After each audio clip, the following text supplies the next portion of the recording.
Iya, Entrepreneurship Talk Show, panggung inspirasi bisnis, dipancarkan langsung dari Lombok Vaganza Hotel, Sekolah Tinggi Pariwisata Mataram.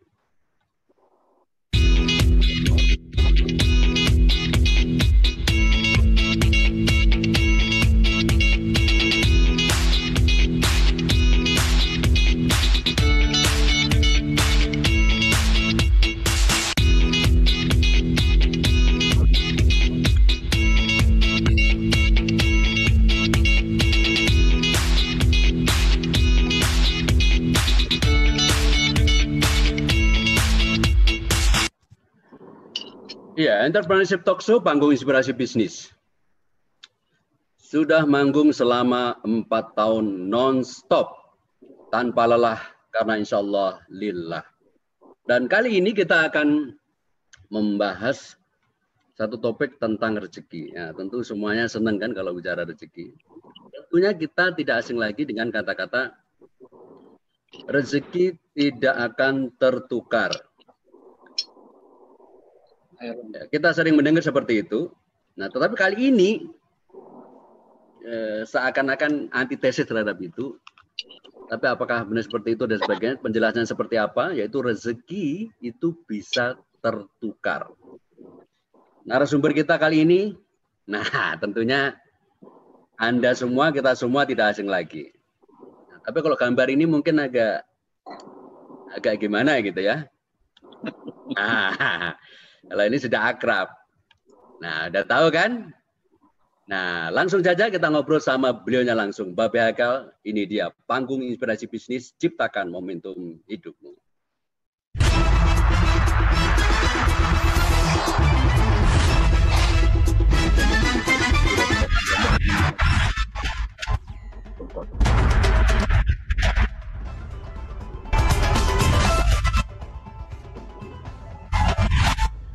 Iya, semua sudah nggak sabar ya, pengen segera dengan beliau. Ya. Oke, Assalamualaikum warahmatullahi wabarakatuh. Innal hamdalillah nahmaduhu wa nasta'inuhu wa nastaghfiruh wa na'udzu billahi min syururi anfusina wa sayyiati a'malina.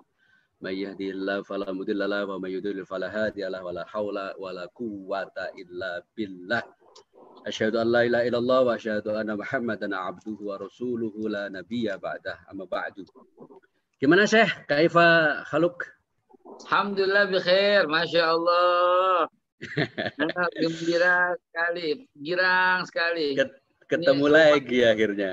Ya, mohon maaf, mungkin agak terlambat dari sedikit jadwal karena saya melihat ini Indonesia bagian timur, bagian tengah, bagian barat, sehingga miss di jam-jam itu. Minta maaf. Kita kasih maaf nggak kira-kira ya? Kasih aja lah. Nanti kalau nggak dikasih malah nggak jadi kita ini ngobrolnya. Gimana saya sehat semuanya keluarga? Alhamdulillah sehat walafiat. Jakarta kumaha sekarang? Jakarta diperpanjang sampai dengan masa COVID tanggal 14 bulan Juli. Tanggal 14. Terus yang tadinya tanggal 7 selesai.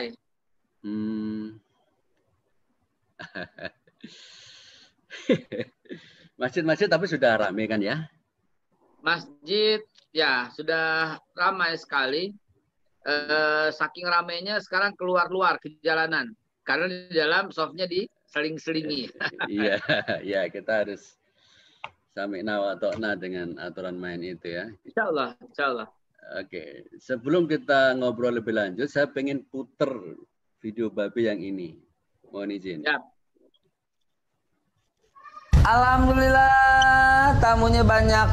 Ada lagi yang berkata, ya hari ini pada nggak ada yang minum kopi, pada gembel apa gimana. Sebagian orang yang salah kaprah dengan soal pasrah dan takdir berkata, ya udah, ini kan udah qadarullah. Kita yang penting udah usaha. Loh. Sejahat itukah Allah? Sekejam itukah Allah? Lo udah usaha terus nggak dapet? Tidak mungkin. Yuk kita ambil ilustrasi ya. Seorang supir taksi. Dia keluar dari pool, dia parkir mobilnya di bawah pohon yang sejuk. Dia buka kaca, dia melonjor, dia tidur celentang sambil berkata, rezeki nggak ketukar. Lalu ada satu orang supir taksi yang lain, dia keluar dengan rapi, dia naik mobil pelan-pelan di pinggir kiri sambil melihat calon penumpang.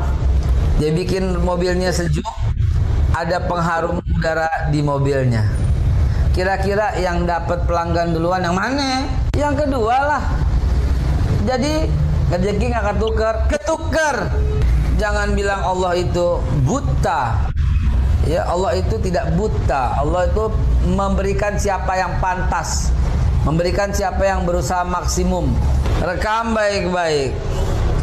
Akhir dari upaya maksimum adalah awal campur tangan Tuhan. Jadi lu mesti upaya maksimum biar Allah Subhanahu wa taala ikut campur dalam mengangkatmu ke tempat yang lebih terhormat.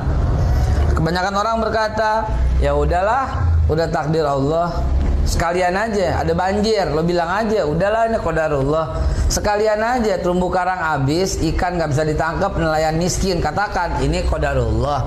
Sekalian nggak tanggung-tanggung hutan Kalimantan tuh botak, gundul, nggak bisa dimanfaatkan lagi. Bilang apa? Ini udah qadarullah.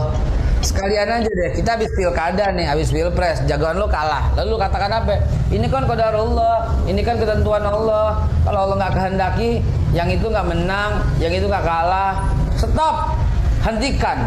Kau telah membuat Allah menjadi tersangka atas semua perbuatan yang kau tidak inginkan, yang kau nggak setujui, dan yang kau nggak butuhkan. Ingat, itu bertentangan dengan hakikat takdir itu sendiri. Karena apa? Karena Tuhan nggak akan merubah nasibmu kalau kamu nggak merubah dulu. Jadi kita duluan merubah. Dan ingat, Tuhan itu menghendaki kebaikan, kemudahan. Nggak akan dia pernah menghendaki kesulitan dan kesusahan. Dan jangan lupa, apa yang datang kepada kamu kebaikan itu dari Tuhanmu. Apa yang datang kepada kamu keburukan dari tanganmu sendiri.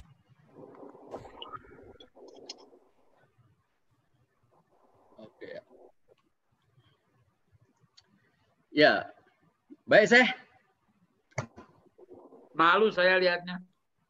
Tadi tanganmu sendiri, ternyata begitu kita buka apa video tak tutup, makan sendiri Syekh ini.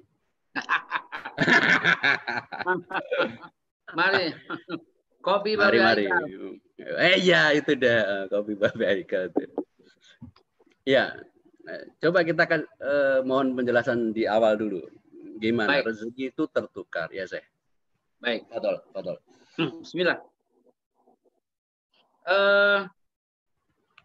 Ilustrasi tadi menggambarkan bahwa orang tadi, dua supir taksi tadi, keluar tuh dengan jam yang sama. Dengan mengendarai mobil yang sama.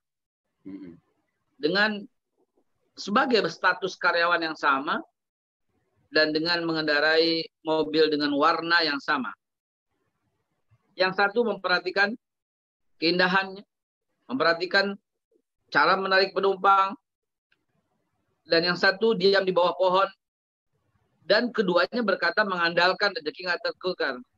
Loh, bagaimana nggak tertukar? Ya ketukar. Tapi kan memang Allah takdirkan untuk si itu. Kalau kita melihat ke arah situ, maka kita akan berdebat kusir yang tak hingga sampai udah ratusan tahun, pendapat ini nggak selesai antara paham qadariyah jabariyah begitu kan? Iya. Nah, jadi kita ambil jalan tengah. Bahwa innallaha la yughayyiru ma biqaumin hatta yughayyiru ma bi anfusihim. Ini konsep rezeki nomor 3 sebenarnya. Nomor 3. Jadi Ya? sebelum kita lanjut, pahami dulu 3 konsep rezeki dalam Islam. Ya, Yang pertama, itu dipastikan. Yang kedua, ditangguhkan. Dijanjikan, maaf. Yang ketiga, ditangguhkan.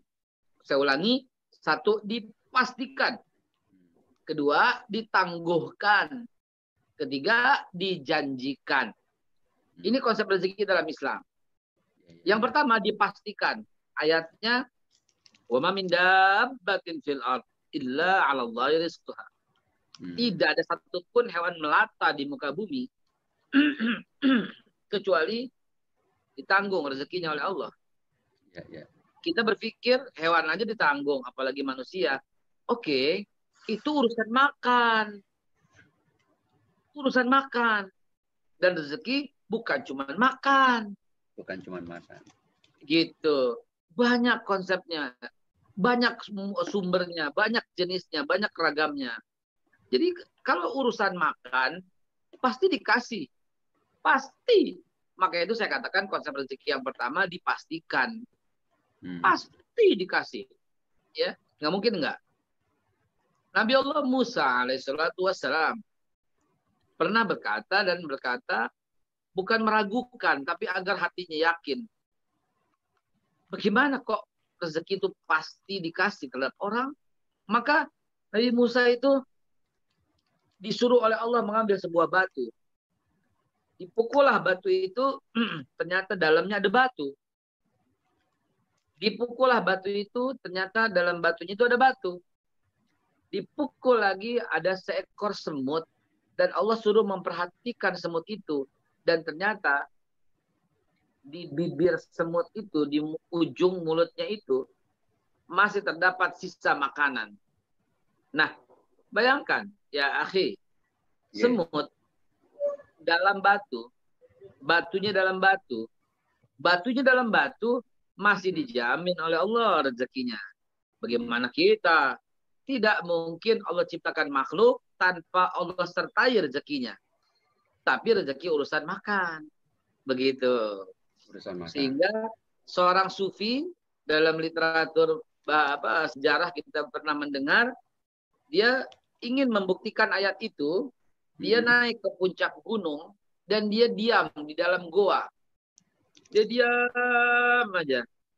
Dari pagi sampai dengan siang, belum ada perubahan. Sampai dengan sore dan malam, sampai pagi lagi, sakit perut sudah melanda, dan dia tertidur. Saking dia tidak tahan dari duduk. Ini ada di kisah-kisah zaman dulu nih. Lalu kemudian ada seorang pengembara yang lewat. Dan dia menegurnya, wahai Kisanak, apa yang kau lakukan tidur di dalam goa ini? Karena hujan, si pengembara itu masuk ke dalam goa. Wahai Tuhan, dibangunin, dia diam aja. Dia tahu ini orang bukan orang mati, tapi kenapa diam? Akhirnya, si pengembara tadi mengambil air dan memasukkan ke dalam mulutnya. Dan rupanya dia bangun dan dia senyum, dia bersujud pada Allah, dia akan tetap yakin dengan firman Allah bahwa Allah masih memberi rezeki. Nah, itu rezeki yang konsep pertama, dipastikan. 2, ditangguhkan. Jadi ditangguhkan ini sudah ada wujudnya, tapi Allah belum berikan. Ayatnya, dalilnya saya bacakan tadi. Ya, innallaha la yughayyiru ma biqaumin hatta yughayyiru ma bi anfusihim. Allah nggak merubah nasibmu sebelum kau belum merubah. Jadi itu udah ada, tapi ditangguhkan, belum dikasih, harus lihat dulu. Nah, begitu. Jadi penjelasannya, rezeki antum sama-sama ya, sama satu pohon, itu keadilan Allah. Ya, rezekinya siapa? Lim Sulyong, satu pohon. Rezekinya siapa kita sebut lah, orang tokoh sekarang lah kita sebut. Itu satu pohon. Rezekinya nenek-nenek yang di ujung gunung itu satu pohon. Rezekinya anak kecil yang baru lahir itu satu pohon. Semua satu pohon. Nah, satu pohon ini tergantung bagaimana cara kita mengambil. Ada yang nunggu aja, tunggu buahnya jatuh. Dia nggak mendapat apa-apa, ya akhi. Tetap susah hidupnya.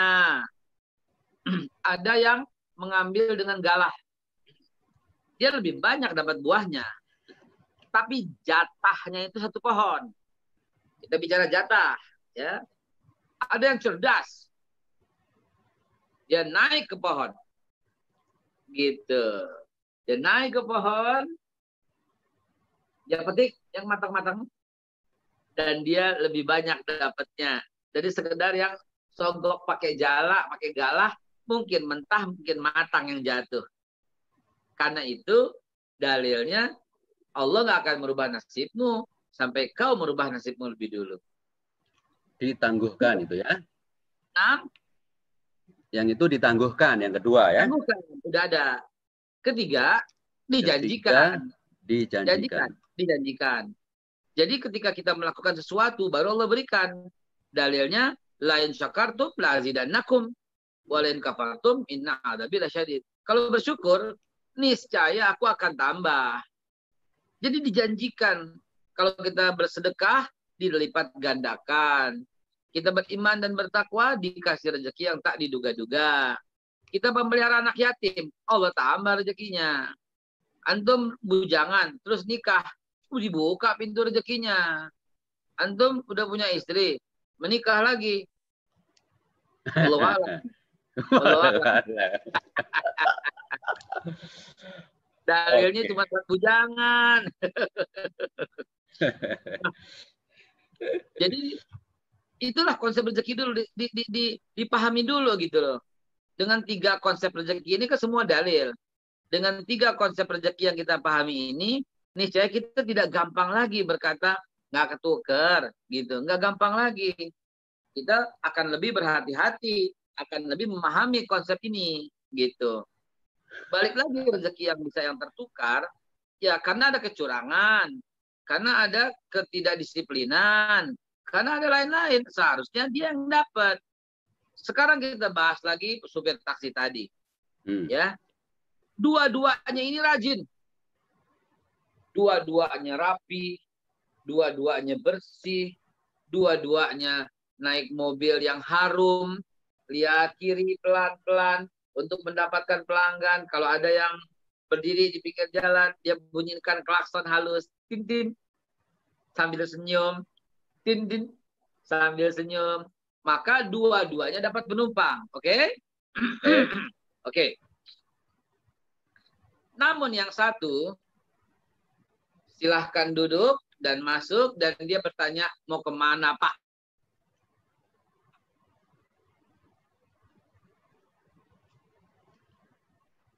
Ya, sambungan Jakarta. Selesai, makasih Pak. Selesai. Yang satu lagi, begitu duduk, dia lihat, oh orangnya begini. Dia ucapkan, Assalamualaikum Pak. Waalaikumsalam.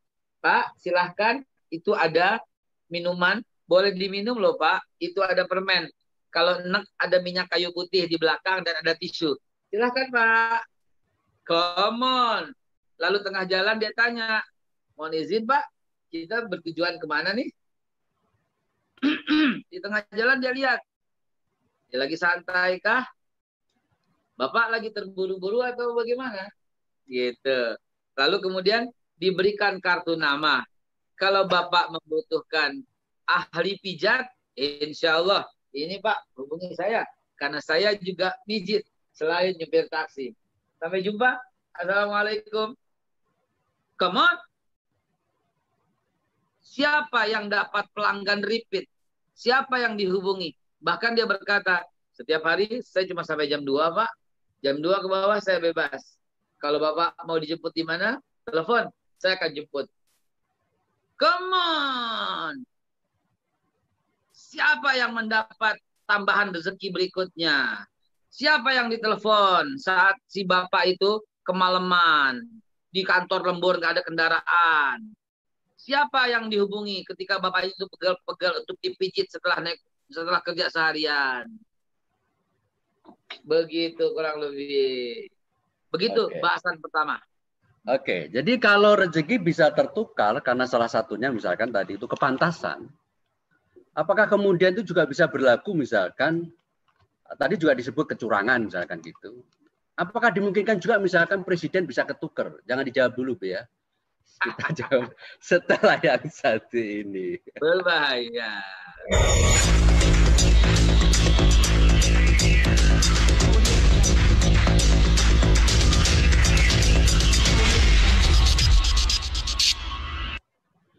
Oke. Ya itu tadi, B. Itu bukan pikiran saya, B. Itu ada di chatroom, coba dibaca, B. Gitu, ini B. Saya mau jawab langsung kesel. Minum dulu, minum dulu deh. Tadi saya ditawari permen sama sopir taksi kan, nyampe sini permennya, B. Baik. Oke, lanjut, B. Ya, ya jelas. Secara kasat mata, secara hitungan, secara sambutan, secara survei, secara ini semua kemungkinan besar dengan segala macam survei, dengan segala macam kasat mata, dengan segala macam sosial media, dengan jumlah relawan yang hadir, dengan jumlah simpatisan yang datang, jumlah semua pasti si A. Tiba-tiba karena ada satu kesalahan, ada satu kecurangan, ada satu ketidakadilan, ada satu sogokan, tiba-tiba si B. Ya tertukar. Gitu. Jangan lagi katakan, ini udah qadarullah. Loh, surat An-Nisa tidak berkata demikian. Surat An-Nisa 79. Allah berfirman, A'udzubillahi minasyaitonirrajim. Ma asabaka min hasanatin faminallah. Wa ma asabaka min sayyi'at faminan nafsik. Apa-apa yang datang kepada kamu kebaikan dari Allah. Dan apa-apa yang datang kepada kamu keburukan dari ulahmu sendiri. Dari tanganmu sendiri. Indonesia hancur. Ini qadarullah. No, darimu. Darimu. Kenapa? Salah pilih. Terumbu karang hancur. Terumbu karang hancur. Gimana ya? Qadarullah. No. Siapa itu? Itu konglomerat yang maling ikan dengan luar biasa. Kalau nelayan cukup pakai pancing, pakai jala. Jalanya besar-besar sehingga ikan kecil semua pada keluar. Tapi kalau kau, hai konglomerat keparat, kau gunakan pukat harimau, sehingga semua ikan tersedot. Ikan besar, ikan sedang, ikan kecil. Kadang kau gunakan bom, sehingga ikan kecil pun mati. Bahkan anak ikan pun mati. Bahkan telur ikan pun mati. Bahkan terumbu karang, tempat ikan bersarang pun mati gara-garamu. Setelah hancur, kita bisa katakan ini qadarullah? Kita bisa bilang katakan ini kehendak Allah? Come on, hati-hati. Ya, atau kita lihat hilangnya hutan Kalimantan karena keserakahan orang-orang yang menebang pohon tanpa memikirkan nasib anak cucu berikutnya. Setelah 80% hutan Kalimantan rusak, kita katakan, oh, mau apa boleh buat. Ini kan kehendak Allah. Loh, kenapa Allah jadi salah terus? Banjir. Banjir di Jakarta. Hujan dikit, banjir. Hujan dikit, banjir. Begitu banjir, engkau berdiam diri di rumah. Biarkan rumahmu tenggelam, lalu berkata, ini udah kehendak Allah, Tat. Loh, come on. Karena begitu banyak para pengembang membangun hotel-hotel di puncak Bogor, dataran tinggi, tempat menyerap air. Sehingga air tak lagi terserap dan turun ke Jakarta. Di Jakarta, tempat serapan air, kau bangun mall, kau bangun apartemen, kau bangun hotel, kau bangun jalan, kau bangun rumah. Sehingga serapan air pun hilang. Lalu setelah banjir, karena ulah tanganmu, kau katakan itu, bagaimana dong? Ini udah ketentuan Allah. Loh. Betul Lutfi. Qadarullah. Mukelo jauh gitu katanya. Mukelo jauh. Iya. Kan ini kan ulah tanganmu. Kenapa Allah kau salahkan? Kenapa Allah kau tuduh? Ingat, innallaha yuridu bikumul yusra wala yuridu bikumul usra. Allah tuh menghendaki kemudahan, kebaikan, kemenangan, kesempurnaan. Dan Allah tidak pernah menghendaki keburukan, kesedihan. Allah nggak kehendaki yang demikian. Begitu pula bertentangan dengan dalil tadi. Allah tuh menghendaki kebaikan dan dia tidak menghendaki keburukan atau kesukaran. Allah menghendaki yang mudah-mudah. Dan apabila datang kepada kamu kebaikan, maka dari Allah. Dan apabila datang kepada kamu keburukan, itulah tanganmu sendiri. Dan Allah sudah sampaikan jauh-jauh hari. Zaharal fasadi fil barri wal bahri bima kasabat aydin nas. Telah tampak kerusakan di darat dan di laut karena itu qadarullah. Gitu. Karena tanganmu sendiri. Gitu. Demikian penjelasannya. Oke. Kemudian di salah satu sesi yang lain, salah satu pelatihan itu ada law of repetition. Ya. Ya, hukum daripada pengulangan. Betul. Apakah ini juga bisa menjadi trigger untuk extended rezeki? Nah, gitu kan? Yes. gitu Tepat ya. sekali. Tepat sekali. Ya? Terima kasih. Saya ambil bukunya. Sambil ngambil bukunya, kita simak yang satu ini.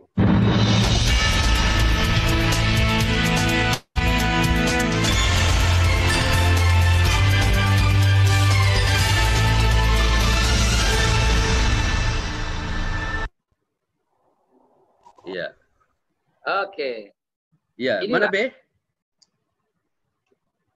Law of Repetition, Haikal Hasan, penerbit Ufuk ya. Grupnya Mizan itu saya. Satu-satunya cara mencapai yang mustahil dicapai. Jadi mencapai hil yang mustahil dan hal yang mustahil. Gimana? Ya, Bukunya itu kapan terbitnya itu? Sudah berapa lama? ini terbit pertama kali tahun G piro iki 2011. Oh, sudah naik cetak berapa ini? Berapa Ini harganya? cetakan keempat. Oh, keempat. Berapa tebel berapa halaman, Bit? Yang pencetakan pertama 147. Berapa harganya, Bit? Karena ini ada full color ya, saya nggak tahu juga, mungkin nggak sampai 100 lah, mungkin berapa lah, puluhan ribu saja. Ini ada foto nih, foto masih muda nih. Masih muda. Lihat tuh. Masih muda ya. 2011. Oke.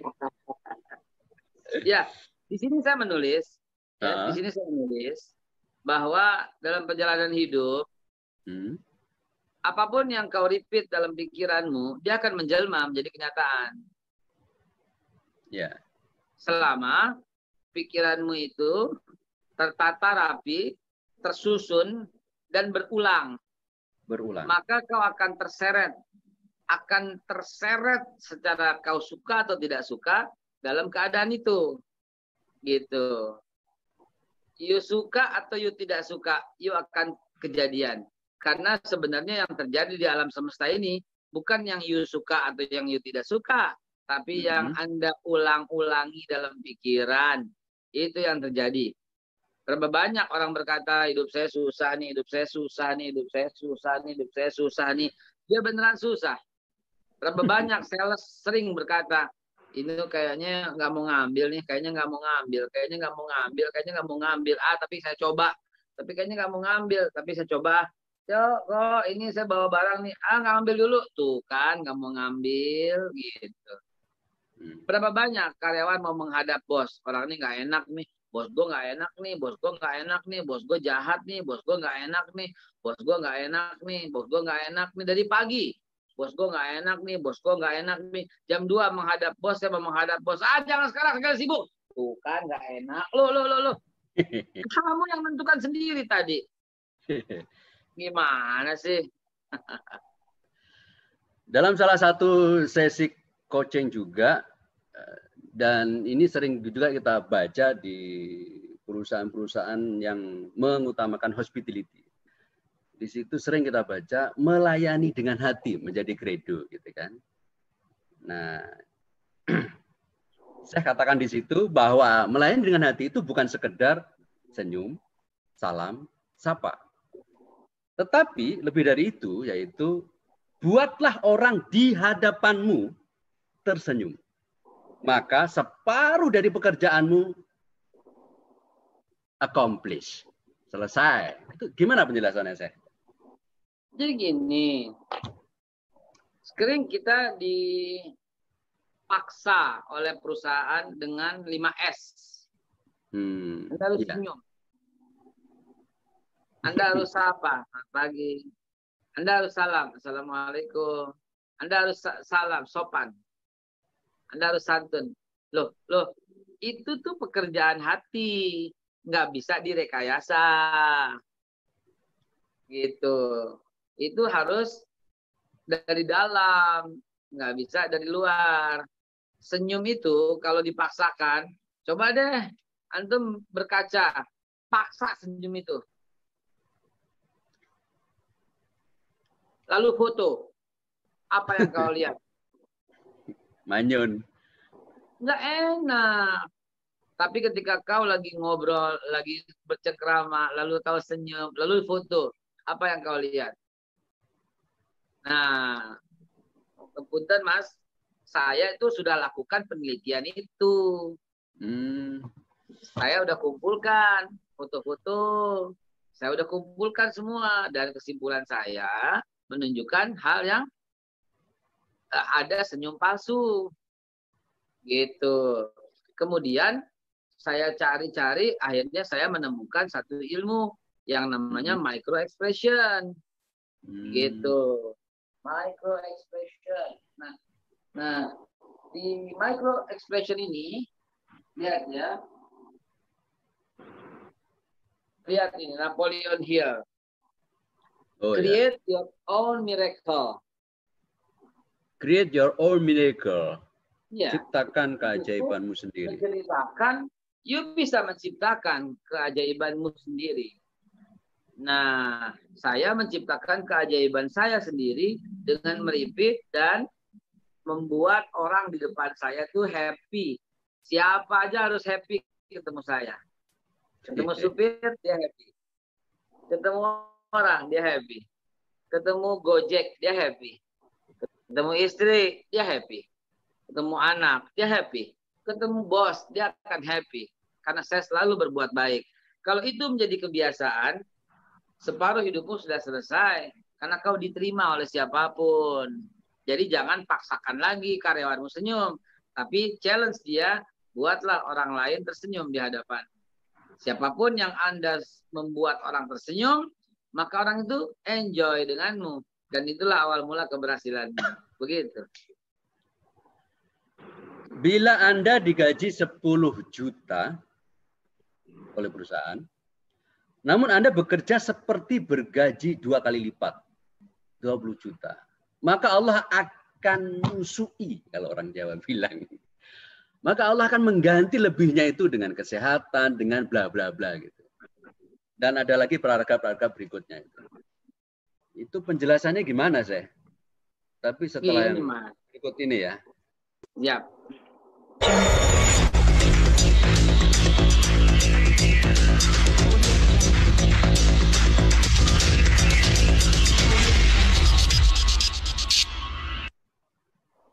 Oke.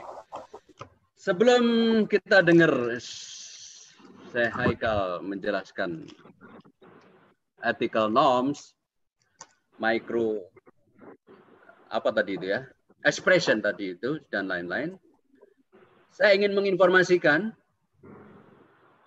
Sebelum saya informasikan, mohon berkenan yang teman-teman yang lain, mohon posisi mic-nya dibuat bisu dulu. Ini ada background yang gaduh supaya dokumentasinya bagus ya. Ya. Oke, edisi talkshow berikutnya tetap dengan orang Jakarta ini. Dari Bogor tepatnya, Dr. Dwi Condro Triyono. DNA Muslim itu adalah saudagar. Kita akan menelaah best practice para salafus soleh dalam hal tijarah, muamalah, dalam hal bisnis. Itu hari Ahad di jam yang sama. Nah, tapi saya ingin menggabung dengan penjelasan tadi itu dengan hal yang sekarang lagi happening. Saya mohon izin untuk memutar video berikut ini. Siap. Teman-teman sekalian, ada yang ingin saya sampaikan udah lama banget, penting banget. Apa itu? Ya, COVID-19. Ini akan mengubah semua industri. Dan selama sampai mungkin 2023 atau 2024 keadaan pasti akan begini. Semua orang akan takut dengan kesehatan. Masih kebayang tuh semua. Akan takut kehilangan duit. Masih ribet tuh semua. Takut kehilangan pekerjaan. Akan pada pusing tuh semua. Bagaimana anak istri, bagaimana keluarga, pasti akan ribet. Karena itu solusinya gampang. Nomor 1, hematlah. Lu nggak usah lagi beli baju-baju bermerek, nggak usah. Lu nggak usah lagi minum di tempat yang mahal, nggak usah. Lu nggak usah lagi nongkrong di restoran yang udahlah, nggak usah lah. Hentikan itu semua. Kalau lu masih bisa hidup, udah cukup. Nggak usah yang mahal-mahal seperti itu. Baju bermerek, tas, sepatu, lupakan itu semua. Serius, lupakan semua. Anda akan selamat. Lalu yang kedua, usahakan deh kalau punya duit, maka lebih baik savingnya tuh dalam bentuk logam mulia aja deh. Karena duit akan lama akan hilang tuh nilainya, akan berkurang nilainya. Apalagi nilai rupiah, ngenes banget kita semua. Ya, semakin hari semakin nggak berharga. Tapi jangan takut, ini akan hilang. Tapi nanti, mungkin pasca 2024, Kemudian yang ketiga, yang paling penting itu adalah siapkan kemampuan IT. Udah deh, kalau Anda masih punya perusahaan atau Anda ingin bangun perusahaan sendiri, harus berdasarkan dan memikirkan IT base, ya, yang bisa mengoperasikan Facebook, Twitter, Instagram dan sebagainya. Itu yang akan bisa menang. Jadi lupakan deh pekerjaan-pekerjaan yang lain. Beneran serius. Anda seorang pelatih musik, latihlah musik secara online. Anda punya kepintaran main gitar, bikinlah kursus gitar secara online. Anda seorang trainer, persiapkan pelatihan secara online. Anda seorang apa online. Semuanya sekarang sistem online. Kenapa? Karena ini yang telah mendapat pelajaran yang sangat berharga dari COVID-19 ini. So kalau begitu teman-teman sekalian, persiapkanlah dirimu. Kalau enggak kita akan tergilas, beneran serius. Tergilas habis. Dan bisnis kesehatan itu penting nantinya. Usahakan kebersihan, kesehatan, dan pendidikan juga akan bisa bertahan. Karena semua orang akan lebih menghargai yang namanya ilmu pengetahuan. So kalau begitu, kalau nggak ada urusan yang penting, mulai sekarang stay at home itu lebih baik. Ya, stay at home itu lebih baik. Buat kapan? Bukan buat sekarang doang, buat nanti juga. Karena ketika kita di luar rumah, biasanya boros itu mengganggu. Dan yang keempat, ingat ya, ini penting. Sertakanlah Allah Subhanahu wa taala dalam setiap langkahmu. Jangan lupa, akhir dari upaya maksimum adalah awal campur tangan Tuhan. Dan kalau Tuhan ikut campur, ada segala persoalan kita ini akan beres. Bagaimana caranya supaya Tuhan ikut campur? Berbagilah. Mulai sekarang siapkan. Anda harus memelihara kata-kata satu, bantu satu. Anda harus memperkecil jarak antara si kaya dan si miskin. Kalau nggak, kerusuhan akan tiba di mana-mana, teman-teman. Karena itu, attention, perhatikan sekali lagi. Oke? Berbagilah. Karena itu akan menyelamatkan bangsa kita. Bersedekahlah. Karena itu akan menyelamatkan negara kita. Negara Kesatuan Republik Indonesia harus tetap ada, harus tetap kukuh, harus tetap kuat. Akan menjadi macan Asia kalau kita pegang hal-hal yang seperti ini. Satu lagi terakhir, belanjalah di warung tetangga. Itu akan membuat ekonomi kuat. Tidak perlu lagi gerai-gerai, mall-mall yang mahal-mahal. Nggak usah. Pak Haji, Bu Haji, itu untuk menyelamatkan. Lebih care ya. Ingat, satu. Semoga Allah Subhanahu wa taala meridhai kita semua. Bersama kita bisa bangkit Indonesia.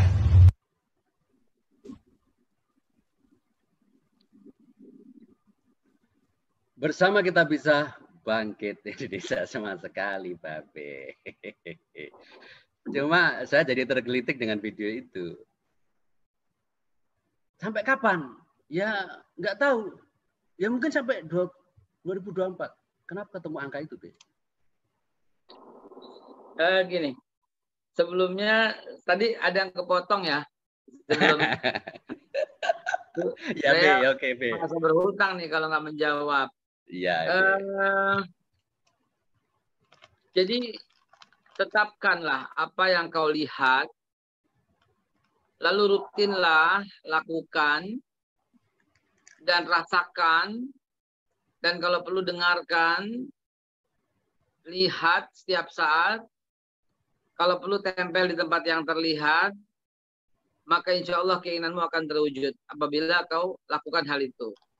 Nah, itu jawaban tadi. Nah, kemudian soal 2024.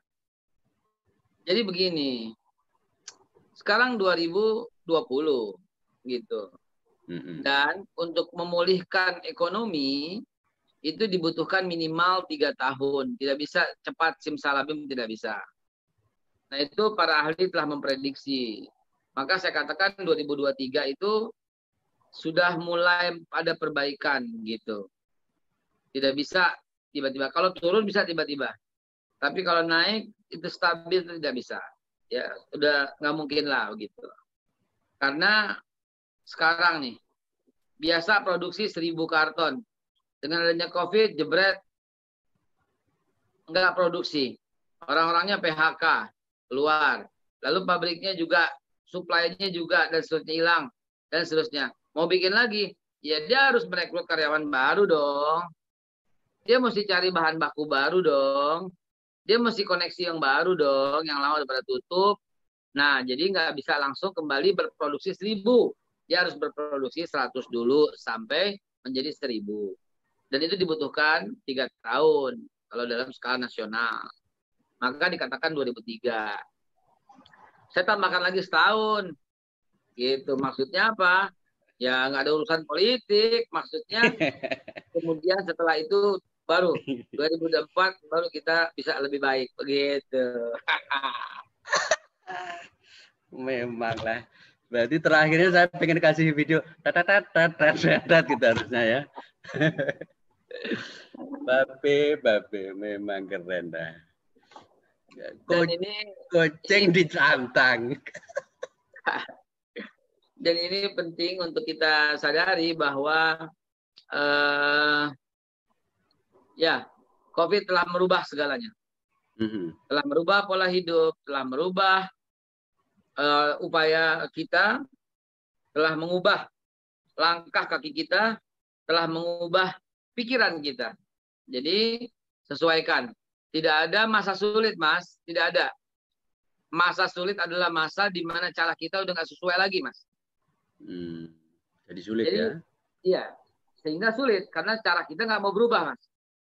Orang yang selalu berubah, orang yang selalu suka dengan perubahan, dia nggak akan mengalami masa sulit. Begitu.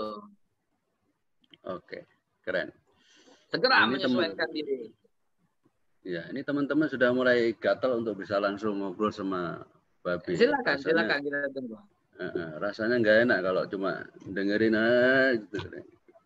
Kayaknya udah lama banyak yang pengen curhat gimana caranya memecahkan batu dan sebagainya gitu. Oke. Nah, setelah berikut, it is your time.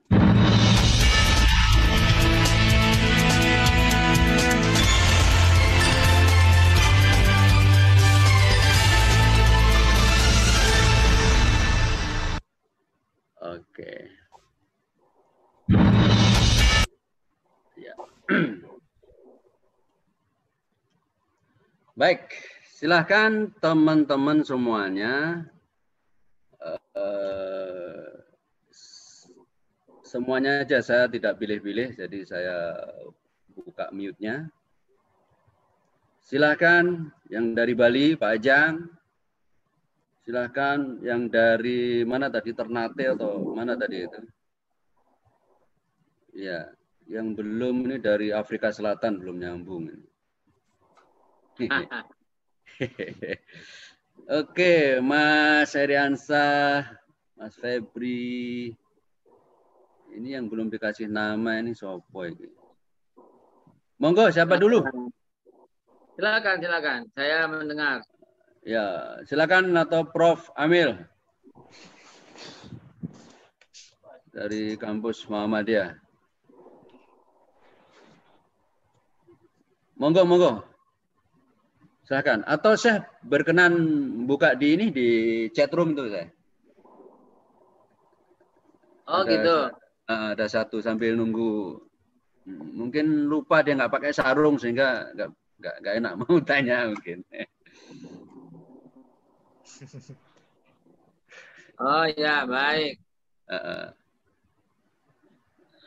Mana tadi? Syekh Salim, mana Syekh Salim?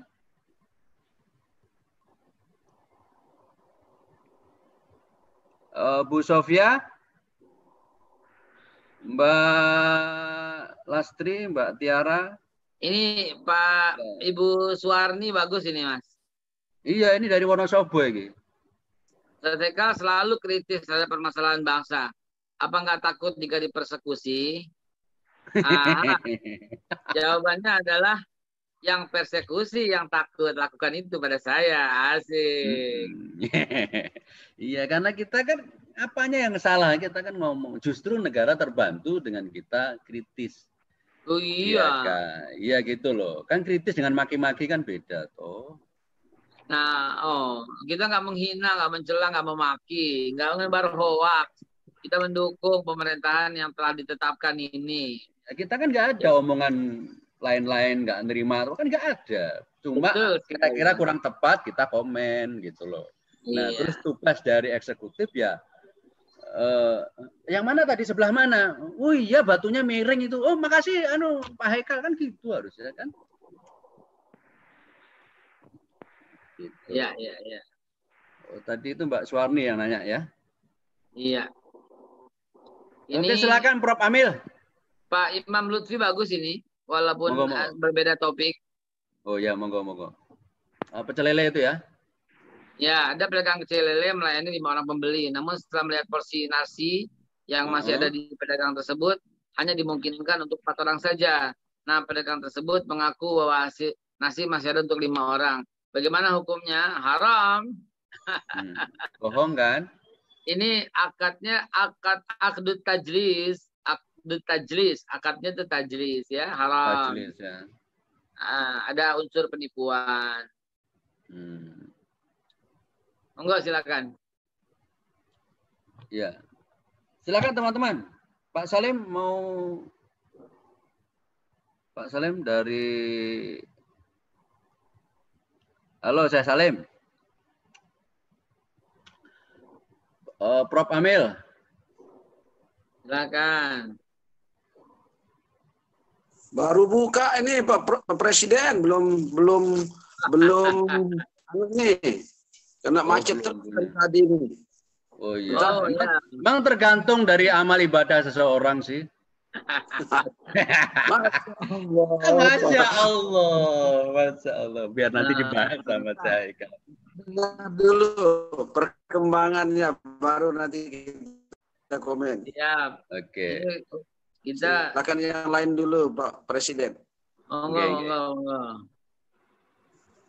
Oke, saya Salim tadi sempat putus sambung kayak hubungan gak jelas. Gak jelas emang ini. Masya Allah. Ini saya Salim ini lagi uzlah dia. Tapi kok dia bisa nongol di sini? Waduh, gini. Cara kecil. Ya, tadi sempat ngikuti di awal-awal kan? Ngikuti, alhamdulillah. Gimana? Ya menurut saya apa yang disampaikan sangat bermanfaat untuk saya pribadi maupun teman-teman semua insya Allah. Karena pandangan yang demikian kadang-kadang tidak mudah dicerna oleh orang-orang seperti kita yang ya kelihatannya lurus-lurus padahal banyak hal yang kita nggak tahu. Dan setelah Ustadz Haikal dengan gamblang memberitahu bahwa rezeki itu juga seperti harus dijemput gitu ya, sehingga tidak bisa kita seperti taksi tadi terlalu terleha-leha, terlalu santai, yang lain giat gitu. Mestinya Allah juga membagi lebih.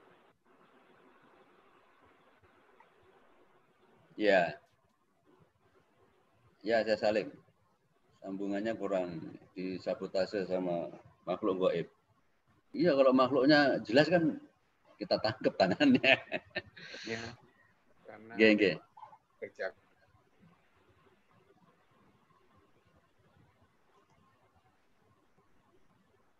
Saya. Keras gitu ya. Hal yang sekiat-kiatnya peluang-peluang itu. Mungkin dari situ yang saya tangkap. Jadi bermanfaat ya? Sangat bermanfaat Ustadz Haikal. Untuk pribadi saya sangat bermanfaat ya? Sangat bermanfaat. Oke. Kalau bermanfaat saya kirimkan Japri nomor rekening. Boleh. Nyesel dia. Loh, rekeningku apa rekening sampean nih? Ya nggak apa-apa ya. Oke. Semoga jangan lama-lama di situ ya. Siap, insya Allah. Oke, karena kita ini harus ketemu. Oke. Berikutnya yang di chat room coba ada yang ini. Kalau orang tertipu, mestinya orang cerdas ngapain tertipu? Iya. Di chatroom tadi saya baca bagaimana kalau orang tertipu gitu ya. Ya, tertipu kan sebuah kesalahan mismanajemen. Iya, itu dia. Pasti penyakitnya biasanya kudis, kurang disiplin. Sama kutil. Atau kutil. kurang teliti, Ya. atau kurang rapi gitu kan. Kayaknya sering ke kantor polisi nih saya ini. Atau ya kudis, kurap, kutil, kupak gitu ya. Kupak itu Ya. kurang saya lupa itu kupak tuh. Kurang antisipasi kriminalitas lah gitu. Kurang rapi, kurang disiplin. Ya artinya tertipu itu ya karena kecerobohan, kesalahan kita lah. Karena kesalahan kita. Jangan salahkan Allah. Tapi kalau udah terjadi, katakan inna lillahi wa inna ilaihi rajiun. Allahumma ajirna fi musibat fakhrif khairan minha, supaya Allah ganti dengan yang lebih baik. Itu aja. Oke. Jadi jelas ya. Mestinya di zaman modern kok bisa ketipu, kan nggak lucu lah. Berhenti menyalahkan Allah. Itu topik kita hari ini. Berhenti menyalahkan Allah. Ya. Mas Imam. Oke, berikutnya silahkan. Mas Imam Lutfi. Oke, atau dari Bogor ada Mbak Heni. Atau teman yang lain. Mas Imam, saya Amil. Monggo, Tuan Amil.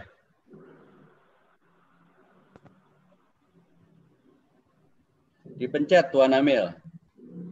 Halo. Assalamualaikum. Nah, enggak. Tuan Assalamualaikum.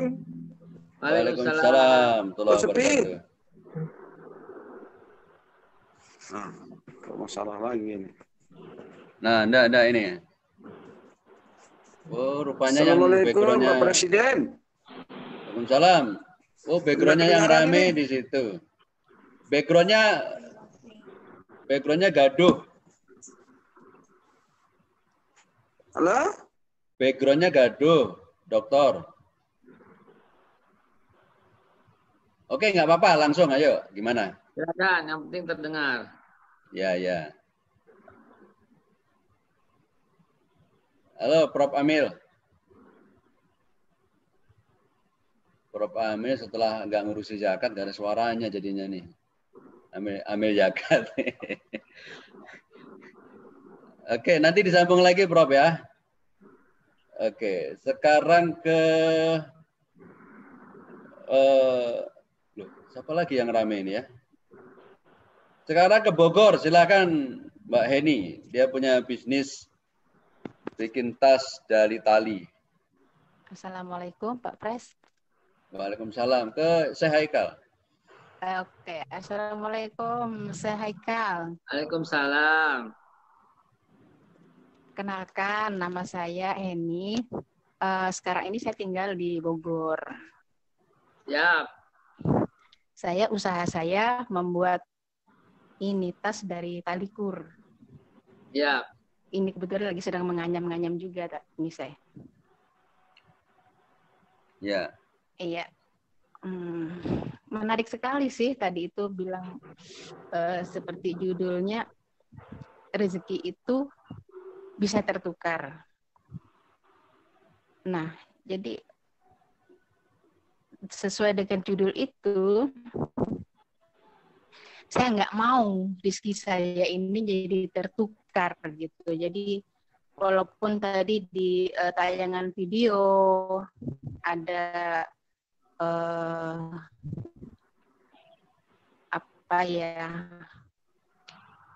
himbauan dari Syekh Haikal bilang bahwa kita harus menghemat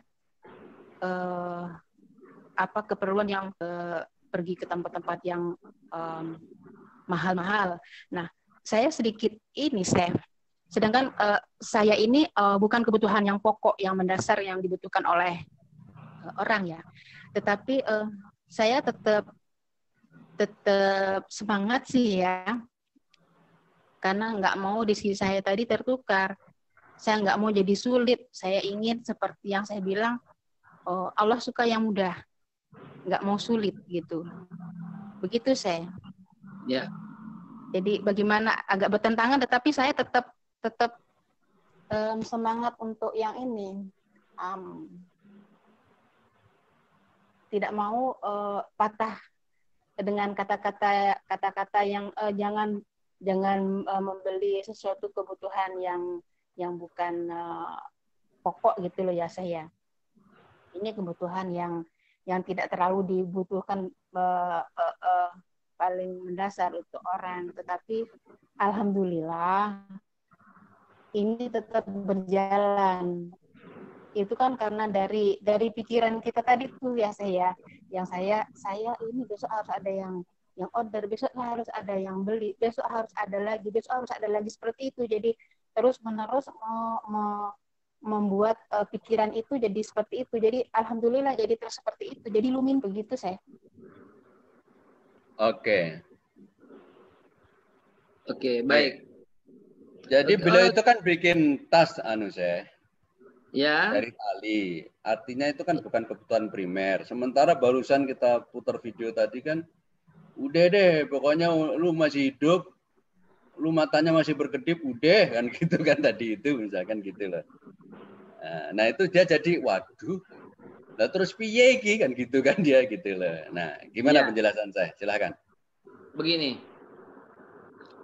Akan ada satu masa, akan ada satu saat di mana orang akan selektif untuk memilih dan memilah kebutuhan primer.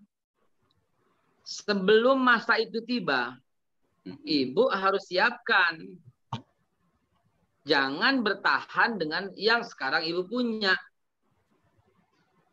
Bu, dulu semua orang minumnya Green Spot. Nggak mau Coca-Cola, nggak mau Fanta. Apa jadinya sekarang Green Spot? Masih adakah? Hilang. Kalau Coca-Cola hanya mikirin Coca-Cola saja, maka dia akan mati. Tapi Coca-Cola punya fresh tea, Bu. Coca-Cola punya minuman apa itu, yang minuman air putih yang produksi Coca-Cola. Gitu. Ibu harus segera punya bisnis yang lain. Karena apa? Ya, Green Spot kan zaman kita dulu. Ya, harus siap-siap. Bu, dulu ada odol namanya Proden. Deliden. Iklannya Benyamin sama Ida Royandi. Den Deliden, gigi putih cemerlang. Mana sekarang? Karena dia mempertahankan deterjen untuk membersihkan mulut. Sehingga muncullah Pepsodent formulasi khusus untuk kesehatan gusi. Nah, orang nggak mau gusi saja. Mau berlubang, maka dibuatlah Pepsodent anti gigi berlubang. Tapi orang nggak mau kimia, Bu. Maka dibuatlah Pepsodent herbal. Tapi orang suka ngilu, Pepsodent Sensitive Care. Maka Deliden mati. Maka Proden mati. Yang ada apa? Pepsodent. Ibu mohon begitu kalau sebagai pebisnis. Jangan cuma mengandalkan satu. Andalkanlah 10. Dan 10-10-nya maju. Lalu perhatikanlah. Dari 10 produk itu, kapan yang umurnya sebentar lagi. Mulailah bisnis yang baru. Bu, bisnis saya pelatihan. Kalau saya bertahan pelatihan seperti yang normal saja, saya juga mati bisnisnya. Karena itu saya buat sebuah pelatihan spektakuler.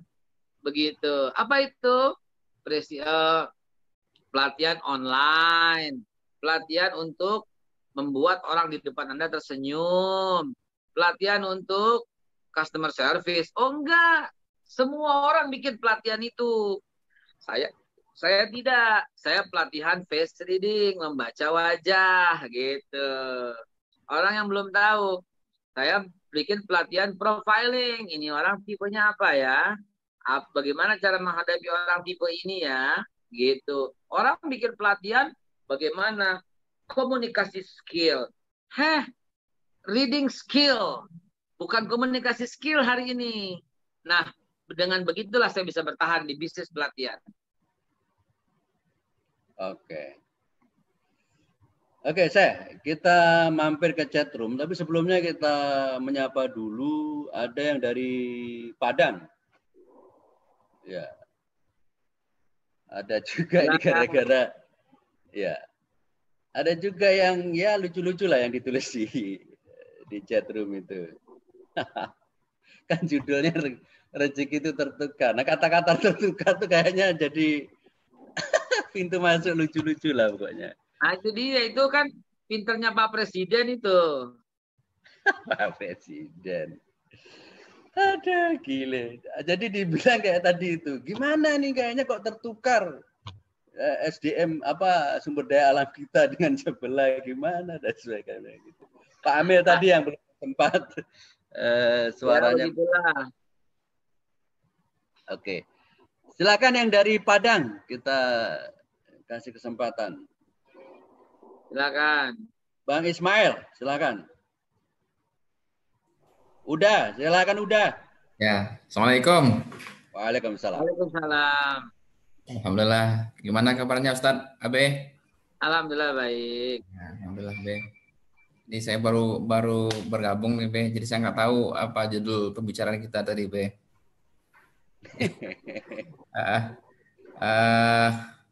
Saya cuma menyapa aja Be. Jadi menyapa Abe dan Bapak Ibu lain yang ada di grup kita ini. Saya cuma dengar aja dulu Be. Pak Aldo. Oke. Ya. Kalau gitu udah silakan duduk dulu. Kalau mau teh hangat atau apa jangan jauh-jauau. Jadi ke tetangga pesan babe gitu. Siap. Karena ini sayangnya di Padang kopi babe nggak nyampe. Jadi saya cuma ngopi ini aja. Menunggu kopi babe ini. Silakan. Nanti kita tanya lebih detail, jadi supaya kita ini menjadi agen-agennya gitu lah. Siap Pak. Kau bagi. Jadi kalau belum orangnya datang, yang penting kopinya dulu. Oke, silakan duduk dah ya. Jangan nakal ya. Siap. Oke. Pak Aldo ya. Ya. Oke. Dari Bali, Pak Ajang. Oke. Nggak boleh tiduran ya. Halo Pak Ajang. Ya Pak, Assalamualaikum. Waalaikumsalam. Ken. Silakan. Ini menarik itu tadi rezeki itu Pak. Nah, yang menarik. Jadi ada pernah saya baca sebuah buku itu. Entah toh, ini videomu mana ini? Ada suaranya tanpa rupa kan takut jadi kita ini. Sorry. Assalamualaikum, Syekh. Waalaikumsalam. Wah, itu dia luar biasa. Jadi Pak Ajang ini kalau bicara rezeki dia sensitif karena selama ini dia ngurusi mandiri dia. Syekh. Apa ini jadi pernah terkait dengan rezeki yang apa namanya qadar tadi itu loh. Jadi banyak orang yang pasrah ya udah memang udah Allah menentukan seperti ini untuk saya gitu. Nah ini pernah ada satu buku saya baca tulisan orang bahwa orang non Muslim itu memandang bahwa Indonesia itu tidak maju karena mayoritas Muslim, Pak. Nah kayak mayoritas Muslim dan kenapa Muslim tidak bisa maju? Karena dia terlalu percaya dengan qadar, sehingga dia jadi tidak punya motivasi untuk terus tadi itu seperti supir taksi itu untuk senyum, untuk menawarkan, untuk beri kartu nama dan sebagainya. Itu kalau kita misalnya menasihati orang-orang yang istilahnya yang awam gitu, gimana ya Syekh Babe gitu mengenai terkait dengan karena jujur aja itu ini menarik. Sepintas benar itu Pak. Nah maaf ini jadi istighfar saya sepintas benar dia. Bahwa kita ini dan banyak termasuk di COVID-19 ini Pak. Udah saya sholat di Bali di kampung yang sebagian separuh lebih di Masjid An-Nur Sanglah itu. Sanglah. Besar banyak jemaah. Saya tegur dia, Pak, Bapak kok nggak pakai masker gitu. Dia bilang udah itu akal-akalan tuh. Itu udah kalau bilang kena kita kena kayak gitu Pak. kita hadapin di keluarga kita, di lingkungan kita, di masyarakat kita. Nah, padahal kita ingin untuk merubah mereka. Itu satu, Pak. Yang kedua, rezeki kita ini mungkin terkait dengan sekarang ini banyak yang pihak-pihak di sana itu ada orang-orang China lah, sorry, mudah-mudahan tidak ada yang ikut mendengar di sini. Iya, terus kita disarankan juga untuk kalau mau tuh udah di lingkaran kita aja gitu loh, lingkaran kita aja di 212 atau di apa, ada macam-macam mat sehingga Alfamart, Indomaret yang notabene sebagian pendapatannya untuk dibawa ke sana gitu ya. Tapi juga sulit juga untuk berubah. Terus yang ketiga, kalau ada keburukan di suatu daerah atau negaramu itu kan karena ulah kamu sendiri katanya. Tapi kok kita tuh nggak sadar gitu loh. Sebagai penduduk di daerah itu, di wilayah itu, di negara itu, Pak. Untuk bersikap, untuk berbuat seperti yang sudah didalilkan tadi. Mungkin itu minta arahan dari saya nih. Baik. Langsung saya. Siap. Ini penting ini untuk kita bahas ini. Ya, poinnya bagus. Penting nih, angle-nya cantik nih. Ya, ya. Gini Pak dan Tuan Presiden. Fadal. Berapa banyak supir taksi yang kita naiki tapi punya pola pikir seperti yang barusan saya sampaikan? Antum pernah menemukan hal itu? Okay. Saya baru menemukan satu kali. Selama ribuan kali saya naik taksi. Apa artinya ini? Ini sebuah survei. Ya. Ini sebuah angka. Di mana sebagian orang nggak punya kreativitas seperti itu. Dan sampai detik ini, saya masih berhubungan sama supir taksi yang ngasih kartu nama untuk pijit itu. Sekaligus dia berkata, ini saya siap kapan saja. Kalau sedang tidak tarik, Bapak rapat, Bapak apa, telepon, saya siap. Sehingga saya tidak perlu khawatir ketika anak saya berkata, Pak Udin, aku mau pinjem dong buat anterin aku, silahkan. Saya punya supir taksi itu. Saya nggak khawatir ketika istri saya, Pak, mau minta antar ke supermarket dong sama Pak Udin nama supir saya. Capek nih, silahkan, nggak ada masalah. Nah, jadi berapa banyak orang punya pola pikir seperti itu. Ini survei, Pak. Dan saya setuju dengan kalimat tadi bahwa bangsa kita ini salah kaprah dengan takdir. Diajarkan dari dulu, kalau rezeki nggak kemana. Kemana-mana kalau lu nggak cari. Lagi pula, kita dulu banget ada sebuah lagu yang membuat kita tenang, santai. Apa itu? Orang bilang tanah kita tanah surga, tongkat kayu dan batu jadi tanaman, bukan lautan hanya kolam susu, laut dan jala penuh menghidupimu, tiada hujan tiada badai kau temui, ikan dan udang menghampiri. Ini kok nyaman sekali. Akhirnya ikan dan udang itu diambil sama orang lain. Karena dia lebih pintar, dia lebih bagus, dia lebih cari tempat yang bagus untuk mencari ikan dan udang yang tak menghampirimu lagi. Nah, jadi kondisi ini harus kita rubah. Cara rubahnya, berikan edukasi yang terbaik. Indonesia tertinggal jauh. Karena mereka lihat dong, Pak, di Hong Kong, di Jepang, di Jepang. Coba lihat ketika dia naik kereta, isinya anak-anak. Apa yang mereka lakukan? Baca buku, nulis, ngerjain sesuatu. Lihat anak-anak kita. Lihat anak-anak kita. Hasil didikan orang tuanya yang tidak mendidik dengan baik sehingga dia main game, tawuran, dan sebagainya. Ya, lihat di Hong Kong. Betapa orang-orang begitu jam 8, cup, udah di meja masing-masing. Sebelumnya jam 7, orang udah pada sibuk di jalan. Kalau kita masih bergaya dengan mobil. walaupun sampai kantor terlambat, yang penting gaya.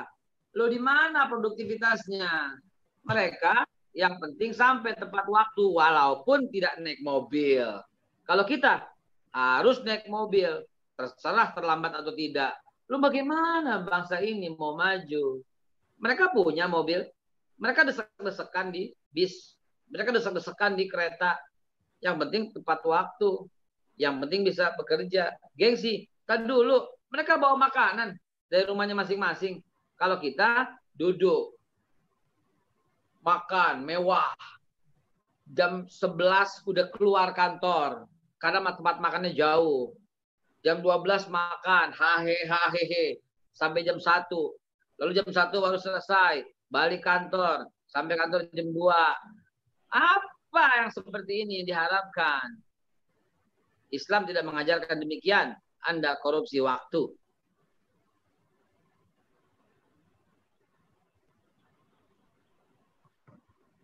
Itu saya. Ya, itu penjelasannya. Sampai kapanpun bangsa kita tidak akan pernah bisa maju sebelum kita bisa menghargai waktu, sebelum kita bisa menghargai kesempatan, sebelum kita bisa memanfaatkan peluang. Tidak dengan cara seperti ini, duduk santai, menjadi konsumtif, masuklah berbagai macam produk asing untuk kita beli. Masuklah berbagai macam kuliner untuk kita makan. Apa coba? Ini kondisi yang sangat berbahaya. It is danger for Indonesia, brother. Oke. Kembali ke topiknya, judulnya adalah rezeki bisa ketuker. Saya cuma bisa sampai jam 9, saya. Karena jam 9 saya harus ada Zoom yang lain nih, saya. Jauh nih Zoom-nya.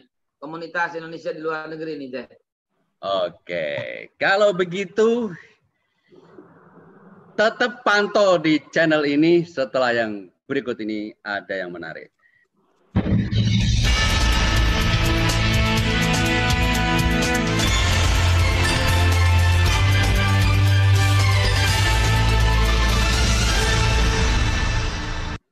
Ya, ternyata ada yang menarik. Yang menarik ini tadi, close statement. Nah, silakan saya. Baik. Bismillahirrahmanirrahim. Nabiuna Muhammad sallallahu alaihi wasallam telah memesankan kepada kita jauh-jauh hari bahwa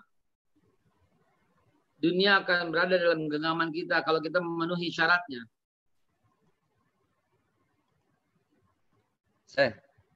Suaranya hilang, Suaranya hilang.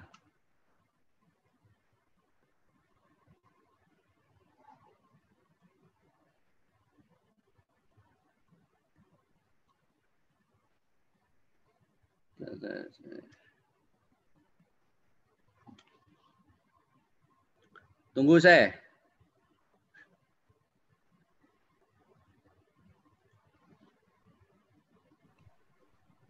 Ini baru ada Dunia lagi. Akan ada di genggaman kita kalau kita memenuhi syaratnya, sampai di situ. Ya, betul sekali. Ya, maka penuhilah azas kepantasan itu. Ingat, akhir dari upaya maksimum. Awal campur tangan Allah. Karena persyaratan itu telah Allah tetapkan dalam Al-Quran. Dan telah diucapkan Nabi Muhammad SAW dengan berbagai redaksi yang berbeda. Nah, sahabatku sekalian, Allah tidak akan pernah salah. Allah tidak akan pernah kecepatan. Allah tidak akan pernah terlambat. Allah selalu tepat waktu. Kalau sampai saat ini kita belum menikmati kehidupan yang kita inginkan, bukan Allah terlambat, bukan Allah kecepatan, tapi karena kita belum pantas untuk diberi.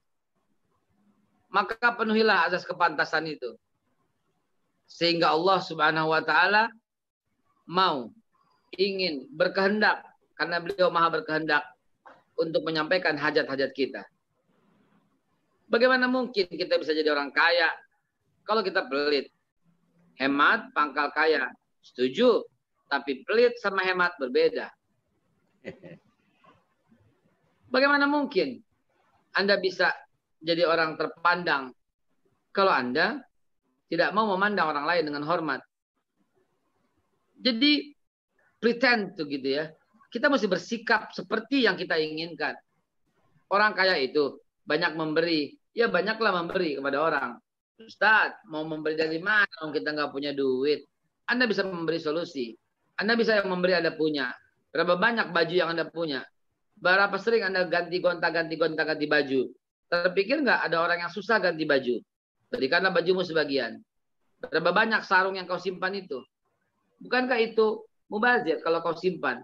Berapa banyak orang yang pingin sholat tapi nggak punya sarung? Jangan katakan tak bisa ada yang diberi. Nanti benar-benar nggak bisa loh. Hati-hati. Kau minta kepada Allah, ya Allah berikan rezeki yang banyak dan halal. Amin. Setelah kau tutup mata, setelah kau usap wajahmu dengan tanganmu, berdoa, apa yang terjadi berikutnya? Ada orang datang minta uang, berhutang padamu. Apa yang kau ucapkan? Alah, nggak ada duit. Loh. Padahal Allah mau mengabulkan doamu dengan cara memberi kepadanya. Tapi kau yang membatalkan rencana Allah. Kau batalkan rencana Allah. Ya kamu, Anda batalkan rencana Allah. Karena apa? Karena kau tidak mau memberi. Padahal Allah sudah kabulkan permintaanmu. Loh, kok kan kita minta rezeki? Ya, cara-cara mendapat rezeki itu dengan cara membantu orang lain. Dan Allah kirim langsung orang yang mau hutang sama Anda. Itu di belakang Anda ada 70 malaikat yang siap membantu Anda kalau Anda bantu dia. Jangan batalkan rencana Allah. Jangan pernah batasi kebaikan yang bisa kita berikan. Karena itu membatalkan rencana Allah untuk memuliakanmu. Sekali lagi. Jangan batasi apa yang bisa kita berikan. Karena itu membatalkan rencana Allah untuk memuliakanmu dan mengangkatmu ke tempat yang lebih terhormat.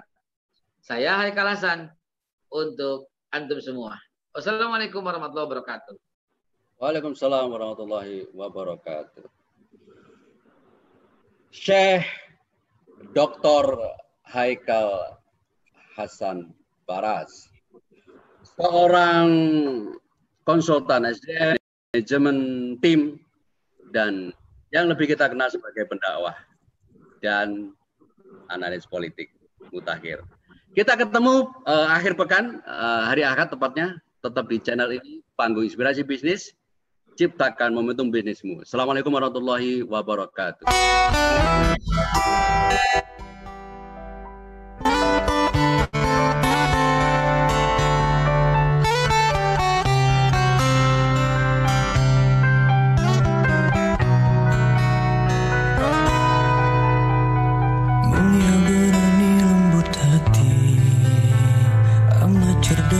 Seluas samudra, ya Sayyidah Putri Abu Bakar, istri Rasulullah.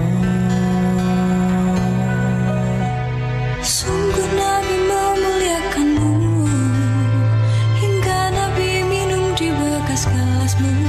Bila marah, Nabi kan memanja, sejukkan hatinya.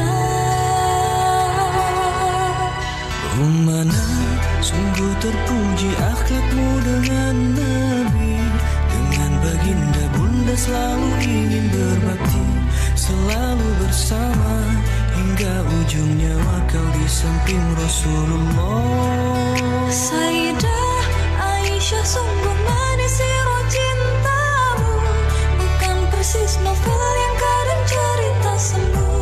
Kau istri mulia ya Aisyah ummana, Allah Rahman pilih Rasul untukmu.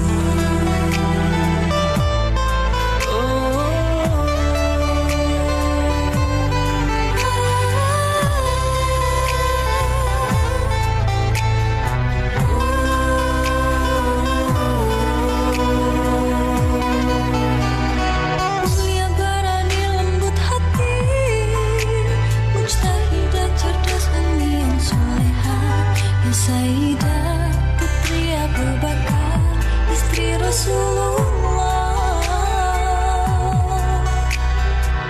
sweet Nabi memuliakanmu, wanita surga yang nampak di dunia.